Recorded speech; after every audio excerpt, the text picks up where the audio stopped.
آج کل لفظ جہاد کو انتہائی عجیب کر کے اور اس کو بڑا خوفناک کر کے پریزنٹ کیا جاتا ہے کہ جہاد بڑی کوئی نہ خطرناک چیز ہے۔ جہاد کو اگر دو لفظوں میں آپ کو سمجھانا چاہوں تو جہاد کا مقصد کیا ہے؟ پہلا شرک کا خاتمہ، دوسرا ظلم کا خاتمہ۔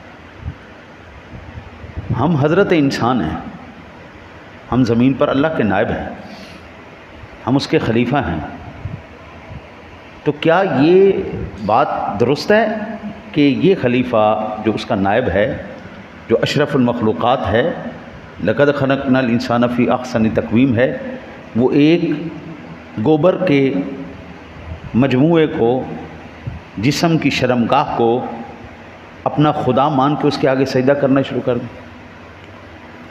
یہ انسان کی انسانیت ہے، یہ اس کی افضلیت ہے۔ بھئی درخت ملا تو اس کو سجدہ شروع کر دیا، گائے ملی تو اس کو سجدہ شروع کر دیا، کتے آئے تو اس کو سجدہ شروع کر دیا، شرمگاہ آئی تو شرمگاہ کو سجدے شروع کر دیے۔ انسان کا ایک مقام اور وقار ہے۔ ظلم اور شرک، دو چیزوں کو ختم کرنے کا نام جہاد ہے۔